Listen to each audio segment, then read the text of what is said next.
Ce matin, nous allons recevoir notre invité. Il est en direct de Yaoundé. Et avec lui, nous allons évoquer le pacte qui a récemment été signé par ces pays du Sahel.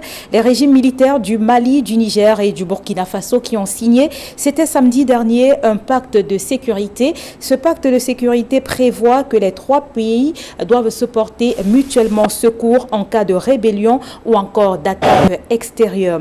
Et donc, notre invité, je vous le disais, en direct de Yaoundé, il s'agit du professeur Joseph Vincent Tunda Ebodé. Il est géostratège et enseignant à l'université de Soa. C'est donc avec lui que nous tentons de comprendre cette nouvelle alliance sécuritaire qui a été signée par ces trois pays du Sahel en réponse, selon plusieurs experts, à cette menace que brandissait la CEDEAO jusque-là après le coup de force des militaires au Niger. Nous regardons.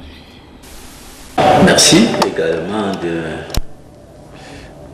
me poser cette question d'actualité.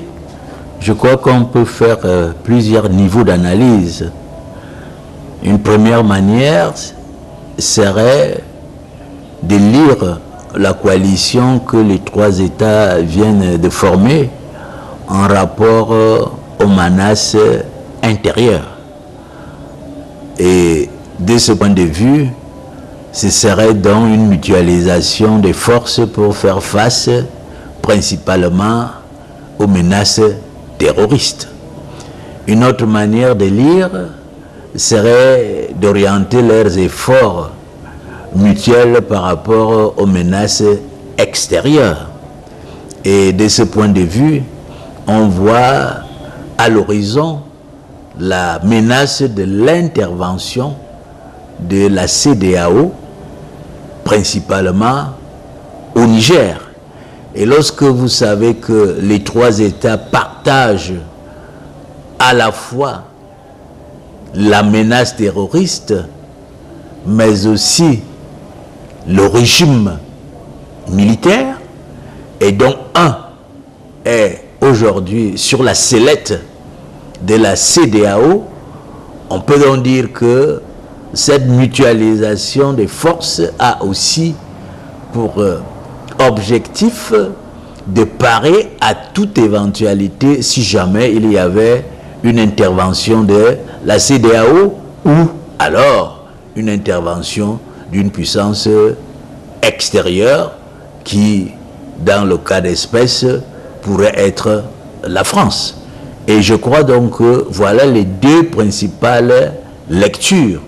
Soit c'est pour mutualiser les forces pour mieux lutter contre le terrorisme, étant entendu que certains partenaires se sont retirés à la demande même de ces États, soit c'est pour se préparer à affronter les États de la CEDEAO ou alors tout autre État qui s'engagerait à affronter un d'entre eux dès lors que ces trois États partagent le régime militaire.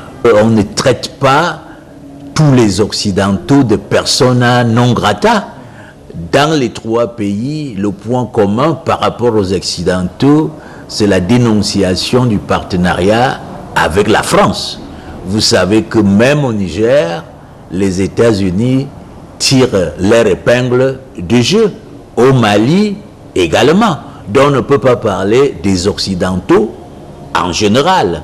Mais une chose est certaine, c'est que les trois États sont beaucoup plus orientés en politique de défense et en politique étrangère et aussi en politique de sécurité tout court vers l'allié ou le partenaire russe.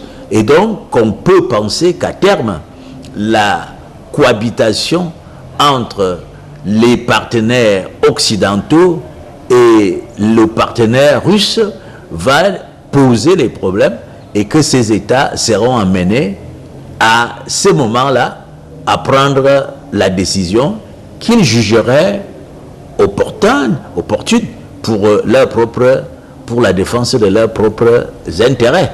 Ça pourrait donc être soit de dire qu'effectivement ils prennent leur distance avec l'ensemble des États occidentaux, ce qui me semble quand même assez gros, soit de dire que eux, ils vont collaborer davantage dans certains aspects uniquement avec la Russie, bien que gardant d'autres aspects pour les partenaires occidentaux. On peut interpréter cette mutualisation soit par rapport à l'extérieur, soit par rapport à l'intérieur.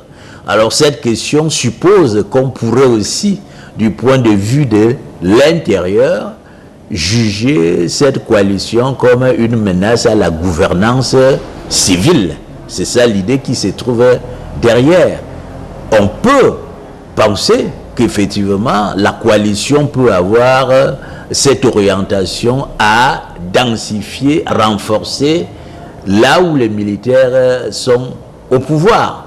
Mais comme je l'ai dit, ce serait une autre manière de lire le problème après avoir lu comme une manière de capacité contre le terrorisme et aussi une manière de se préparer si jamais il y aurait ou il y avait une intervention étrangère. Il y aurait donc cette troisième manière de lire une capacitation des alliances pour plus ou moins renforcer le pouvoir militaire là où il y a eu des coups d'État.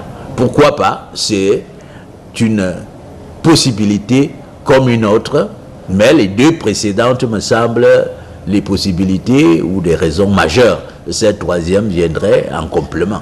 Alors, dans le futur, ça dépend de ce que sont ces pays. Il est évident que lorsqu'il y a une alliance, les pays plus proches à relier l'alliance ou à s'adjoindre à l'alliance sont les pays qui partagent la frontière parce que d'une manière ou d'une autre, vous aurez à faire face au même problème.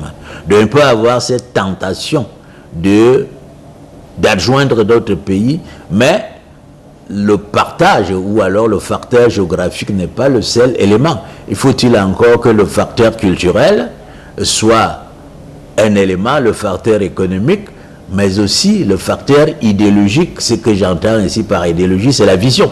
Il faut que les États qui partagent leurs ressources dans cette alliance aient une vision identique ou plus ou moins proche. Dans la situation actuelle, on voit bien qu'il y a une fracture à l'intérieur de la CEDEAO entre les pays du Sahel majoritairement victimes du terrorisme et dont une partie des militaires, ou alors les militaires ont décidé de prendre le pouvoir, qui s'organisent, mais il y a l'autre partie qui essaye soit de chercher à résoudre cette question de gouvernance par des moyens pacifiques, soit à résoudre cette question de gouvernance par des moyens robustes. Donc, il est possible qu'il y ait une tendance à l'élargissement de l'alliance en fonction des objectifs précis. Mais cette possibilité me semble, au stade actuel, à moins qu'il y ait d'autres coups d'État par effet domino.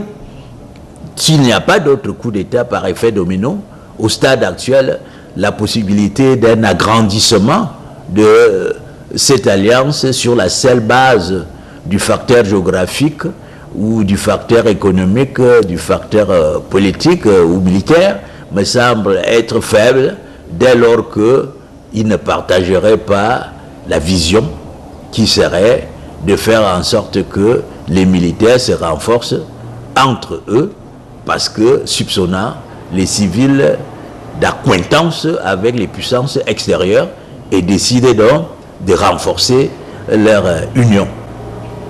Merci, professeur. Merci également. Le Niger et le Burkina Faso, on le rappelle, ont institué depuis samedi dernier un pacte militaire pour contrecarrer toute attaque. On a donc compris cette nouvelle architecture de défense commune mise sur pied par ces pays grâce à notre invité du jour, je le rappelle, le professeur Vincent Tounda Ebodé, géostratège, enseignant à l'université de Yaoundé 2 à Soa.